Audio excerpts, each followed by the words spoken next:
Yes, kembali lagi di channel YouTube Hadi Al-Bulaki. Tidak lain dan tidak bukan, selalu membawa obrolan-obrolan yang tidak begitu ramai karena biasa-biasa saja, tapi mudah-mudahan teredukasi dan termotivasi. Nah, pada video kali ini gua kedatangan aktivis pemuda yang keren. Dia datang jauh-jauh dari Purwakarta bagian mana? Purwakarta bagian selatan, Gudung-Gudung. Di Tegalwaru, namanya Ahmad Yani. Selamat malam. Selamat malam Kang Hadi. Kita di sini mau ngobrolin masalah lingkungan, ya. Pemuda dan gaya hidup minim sampah. Nah, kita akan bahas sampah, bukan sampah masyarakat tentunya, tapi sampah yang keseharian kita pakai, yang kemudian tidak bisa kita pakai lagi dan barang itu menjadi sesuatu yang tidak berguna atau dalam hal itu sampah. Kang Ahmad, gimana kabarnya? Alhamdulillah baik kan. Alhamdulillah baik. Kesana banget. Nah, Kang Ahmad ini adalah salah satu memang aktif di lingkungan, aktif di dunia persampahan. Apa motivasi pertama yang bikin Kang Ahmad senang terjun di lingkungan atau konsen di dunia persampahan? Siap. Yang pertama itu katakan dulu kita timbulnya waktu SMK sih sebenarnya. Waktu sekolah di SMK. Dulu besarin dulu soalnya. Oh harus kita ya kalau udah gitu karena hujan. Oke. Nah, jadi motivasinya dulu ketika SMK, ya. Karena kan ini bukan sombong nih, karena kebetulan kan sombong. Dipilih sebagai ketua kelas. Ketua kelas dan juga ini bukan sombong ya, menjadi ketua OSIS. Ketua OSIS sebentar lagi ketua DPR. Nah, maksudnya kan dari sana tuh kita muncul sebuah motivasi terhadap terkoordinasi masalah kebersihan kelas. Nah, kebersihan kelas itu kan tanggung jawab siapa lagi? Kan gitu. Karena di sana kita bertanggung jawab kebersihan kelas, ketika kelas tidak bersih pun berarti kan tanggung jawab ketua kelas. Meskipun semuanya kan berperan. Tapi kan sewaktu-waktu kelas bisa aja kotor lingkungan, bisa aja kotor lagi. Nah, di sana adalah motivasi kenapa sih siswa itu tidak mau tuh mengungut sampah, mungkin karena sampahnya itu biji kan. Nah, kita termotivasi kalau tidak kita mau siapa lagi yang membersihkan. Istilah itu ya. Kalau bukan kita siapa lagi? Kalau bukan sekarang kapan lagi? Itu sih motivasi awalnya seperti itu. Berarti gerakan itu atau konsentrasi itu berangkat dari kelas kecil. Dari kelas kecil yaitu ada pada diri sendiri. Mantap. Kelas kecil yang saya maksud tadi itu sebetulnya sekolah. Tapi kelas kecil yang dianalogikan oleh Kang Ahmad ini adalah diri kita sendiri. Tapi betul, kelas kecil yang kesehariannya dipakai kita untuk hidup. Ya, karena gini Kang Hadi, kalau masalah sampah itu ya dari kenapa kelas kecil itu di pikiran kita kan adalah kelas untuk diri pribadi. Karena sampah itu dimulai tanggung jawab secara pribadi. Apakah kita cara membuang sampahnya seperti apa, terus kemudian nanti membersihin sampahnya sekolahnya seperti apa, itu kan timbul karena ada rasa tanggung jawab di diri kita sendiri. belum ada komplit, belum ada sponsor, komplit yang memperbaiki meja. Sengaja barusan kayak gitu ya. Biar dibahas. Nah, itu kan timbul tanggung jawab tadi. Karena kita ketua kelas nih, masa tidak bertanggung jawab? Seperti itu. Itu sih alasannya. Ya. Tapi merasa rugi nggak sih kayak misal orang lain yang nyampah, kenapa gua yang harus bersihin? Dulu awalnya rugi. Karena kan itu bukan sampah kita. Ya. Kan itu kan sampah teman-teman kita, mungkin ada yang di kelas atau segala macam. Cuman ya itu tadi sih karena ada rasa tanggung jawab. Nah, sekarang Kang Ahmad itu berangkat dari kelas kecil dulunya mendapatkan ilham atau wahyu untuk konsen, kemudian di skala yang lebih besar, ya, skala kabupaten. Saya melihat atau memperhatikan Kang Ahmad ini senang banget nih kalau ada kegiatan sampah, kalau ada seminar sampah, kalau ada workshop sampah. Kenapa sih Kang Ahmad mau gitu? Dari kelas, dari lingkungan sekitar desa atau kecamatan, ya, sekarang bawa isu itu ke jenjang kabupaten. Apa memang nggak ada lagi anak muda yang konsep itu, atau Kang Ahmad doang atau gimana? Ya, nah ini kan sedikit cerita aja kenapa Ahmad bisa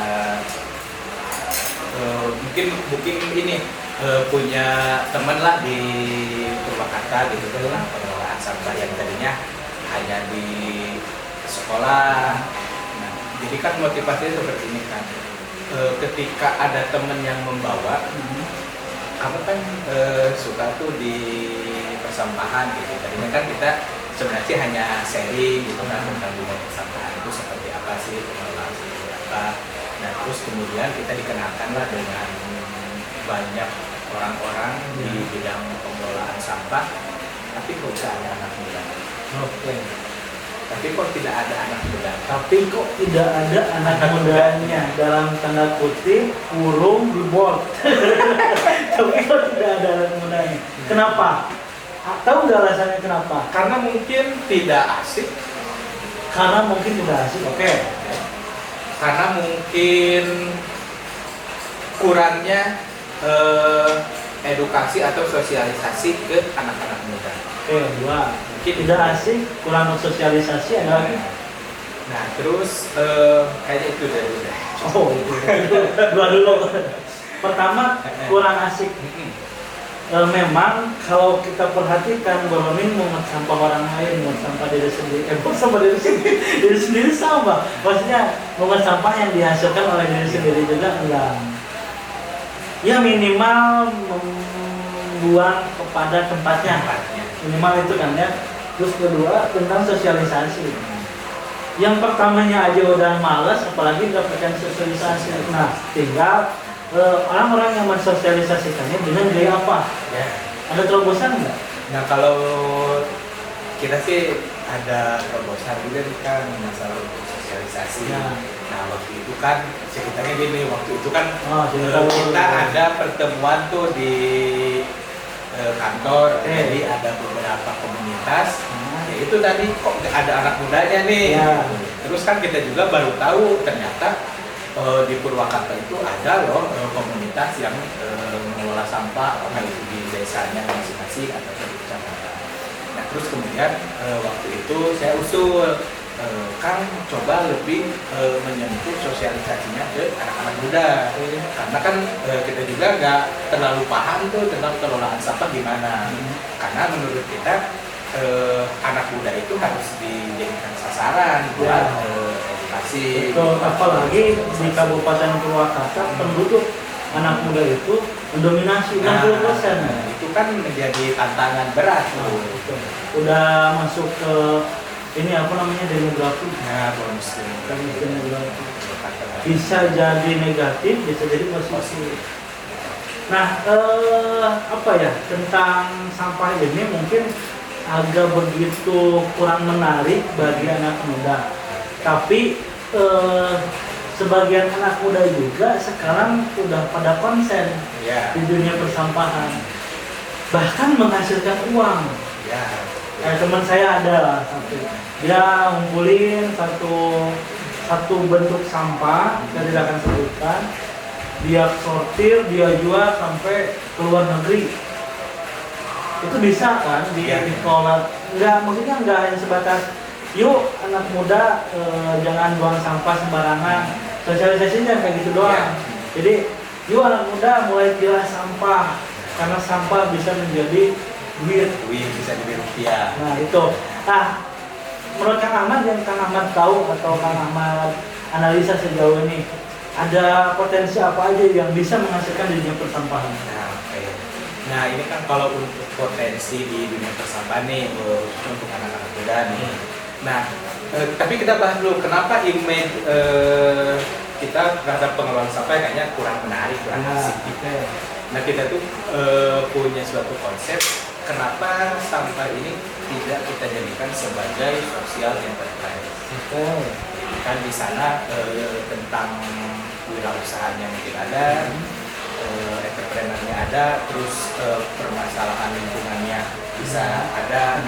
Nah, maksudnya itu kan akan lebih asik jika pengelolaan sampah menjadi seperti itu. Jadi sosial enterprise lingkungannya terkelola kan gitu, nilai ekonominya ada.